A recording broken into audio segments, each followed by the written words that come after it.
शाम शाम और रात रात।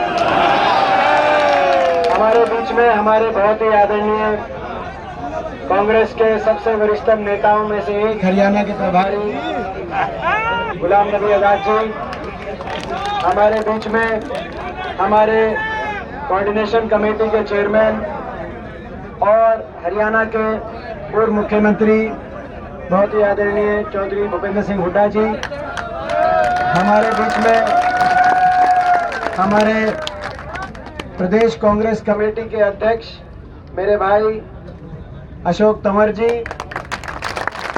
हमारे बीच में, हमारे बेरी से विधायक और हमारे इलाके की जिन्होंने हर तरह की कुर्बानी देकर, हर तरीके का संघर्ष करके हमारे इलाके की पगड़ी को हमेशा, हमारे मान सम्मान को ऊपर रखने का काम किया है, यहाँ के विकास के लिए लड़ाई लड़ी है। हमारे बहुत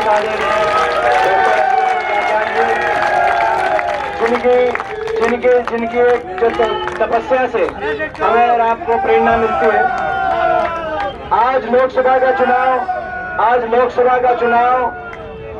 के चुनाव ने दस्तखत दिए। फैसला आपको करना है, बहुत बड़ा फैसला करना है।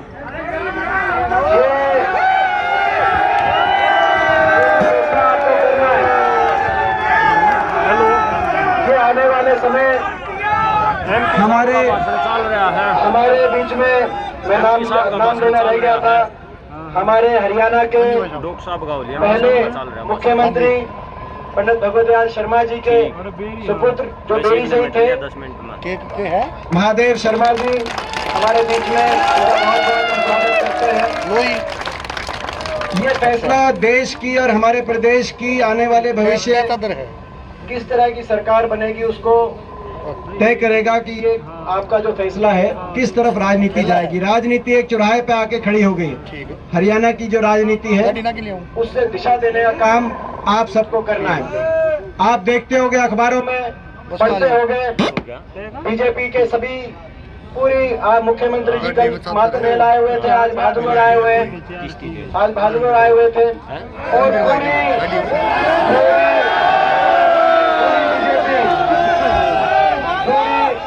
अमित शाह जी से लेकर नरेंद्र मोदी जी तक, नरेंद्र मोदी जी भी कई बीच में इतने राउंड लगा दिए रोहतक के।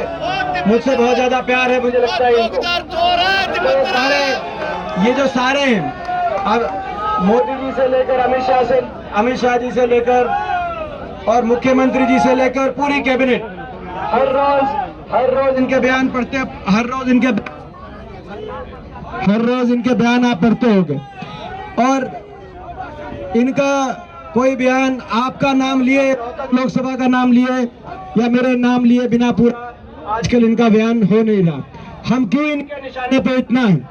मैं कई बार सोचता था कि ये क्यों भाई, इनके इतनी क्या तकलीफ है? इनकी सरकार बनी है, काम करें, 5 साल हो गए, अपने काम करें, काम बताएं, मगर क्यों हम इनके निशाने पे हैं?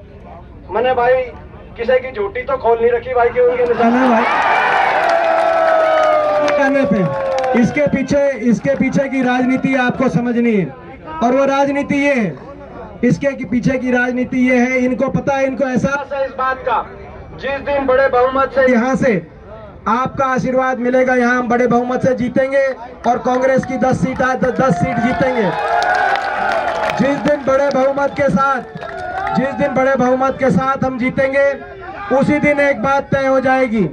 उसी दिन दिल्ली में तो ये जो आपकी वोट की चोट है, दिल्ली की इस नकारा सरकार पे तो पड़ेगी, मगर उसी दिन हरियाणा से इस खट्टर सरकार की उल्टी गिनती शुरू हो जाएगी और अपना राज दोबारा बनने का रास्ता साफ हो जाएगा। ये राजनीति है, ये इसके पीछे राजनीति है।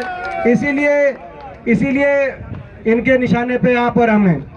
मैं एक बात आपको कहना चाहता हूँ, लंबी बात नहीं कहूँगा भाई। जब से देश आजाद हुआ, हमारा इलाका जिस हिसाब से सरकारें आई गई, मगर बीच में थोड़ा टाइम पंडित भगवत शर्मा जी को यहाँ से अवसर मिला और उसके बाद जो सरकारें आई, कभी हमारे इलाके की सुध नहीं ली गई। अपना राज बना, ये इलाका आगे गया।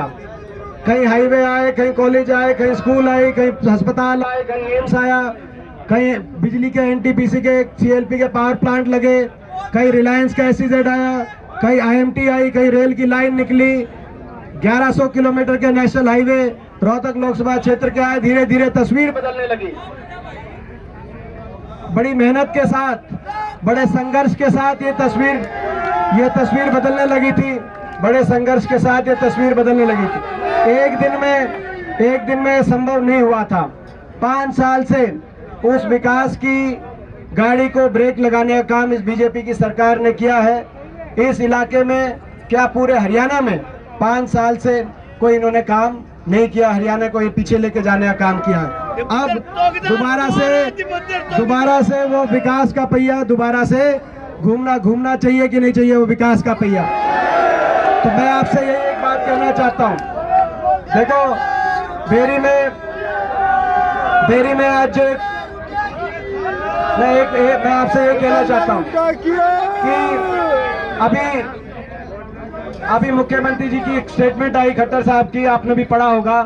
कलानौर में मीटिंग थी उनकी, रोहतक शहर की। कहा कि दीपेंद्र प्राइवेट बच्चा है और रोहतक लोकसभा में हमारा एक ही लक्ष्य है कि इसको घर बिठाना है, इसको रिटायर करना है।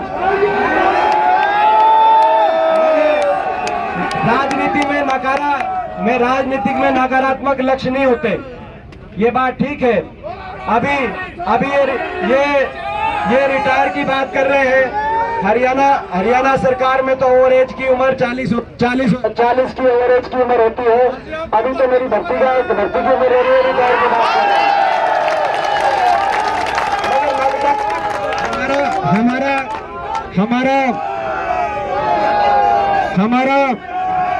हमारा लक्ष्य नकारात्मक नहीं है।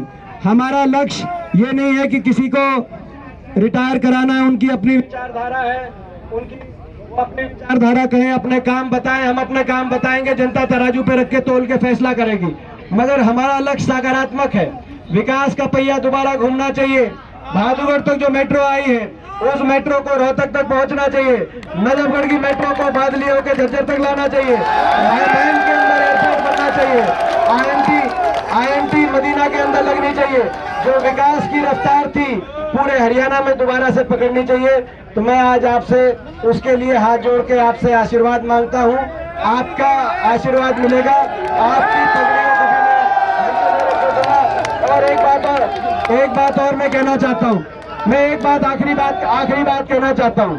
10 की 10 सीट पे हमें जोर लगाना है।